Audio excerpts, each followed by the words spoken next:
இயேசுவில் எனது அன்பிற்குரியவர்களே, உங்களுக்கு என்னுடைய இதயம் கனிந்த வாழ்த்துக்கள். வணக்கம். அன்பானவர்களே, இன்றைக்கு நம்முடைய சிந்தனைக்கு கொடுக்கப்பட்டுள்ள பகுதி ஆண்டவருடைய அற்புதமான மறைவுரை. லூக்கா நற்செய்தி 6வது அதிகாரம் 20 to 26. மலைப்பொழிவு என்று சொல்லுகிறோம்.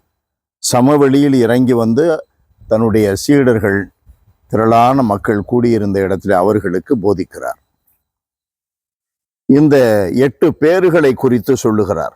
ஏழைகள் நீங்கள் பேறு பெற்றவர்கள், இறையாட்சி உங்களுக்குரியது, பட்டினியாயிருப்போர் பேறு பெற்றோர், நிறைவு பெறுவீர்கள், அழுது கொண்டிருப்போர் பேறு பெற்றோர், சிரித்து மகிழ்வீர்கள், மானிட மகன் பொருட்டு உங்களை வெறுத்து ஒதுக்கும் பொழுது நீங்கள் இகழ்ந்து தள்ளிவிடப்படும் பொழுது பேறு பெற்றோர், அந்நாளில் துள்ளி அகமகிழுங்கள்.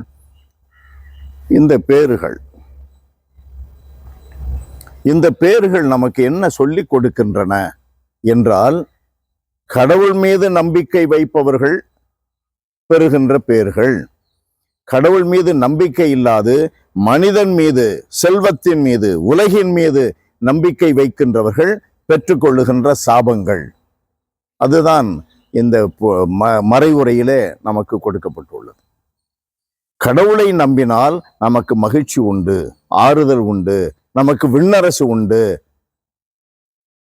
கடவுளை நம்பினால், கடவுளை நம்புகின்றோம் என்பதற்கு நாம் செய்ய வேண்டியது என்ன?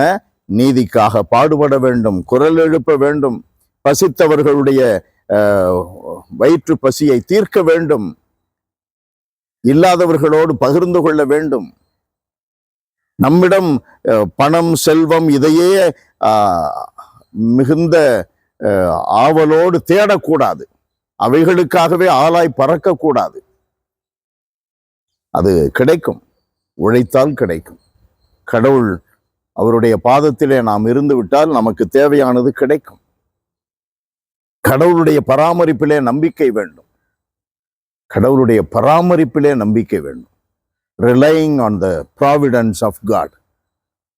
இரண்டாவது, இன்றைய அந்த மறைவுரையிலேயே நமக்கு ஆண்டவர் சொல்லுகிறார் பாருங்கள். செல்வர்களுக்கு ஐயோ கேடு, ஏனென்றால் எல்லாவற்றையும் அனுபவித்து விட்டீர்கள். உண்டு கொழித்திருப்போரே ஐயோ கேடு. இப்போது சிரித்து இன்புறுவோரே உங்களுக்கு ஐயோ கேடு. மக்கள் எல்லாரும் புகழ்ந்து பேசும் பொழுது உங்களுக்கு ஐயோ கேடு. இந்த ஐயோ கேடுகளை பெற்றுக்கொள்ளுகின்ற மனிதர்களை பார்த்து நாம் பரிதாபப்பட வேண்டும். நாம் அப்படிப்பட்டவர்களாக இருந்தால் நம்முடைய வாழ்க்கை பரிதாபமானது, இறங்குதற்குரியது. பேரும் புகழும் பெற வேண்டும் என்பதற்காக நம்மில் எத்தனை பேர் எவ்வளவு முயற்சி எடுத்துக் கொள்ளுகிறோம். அந்த பெயரும் புகழும் எத்தனை நாட்களுக்கு நம்மோடு தங்கும்? எத்தனை நாட்களுக்கு உன்னை புகழ்கின்றவர்கள் தொடர்ந்து புகழ்வார்கள்? வேறற்று போகக்கூடிய காரியம் இது. செல்வம் எத்தனை நாளைக்கு நம்மோடு தங்கும்?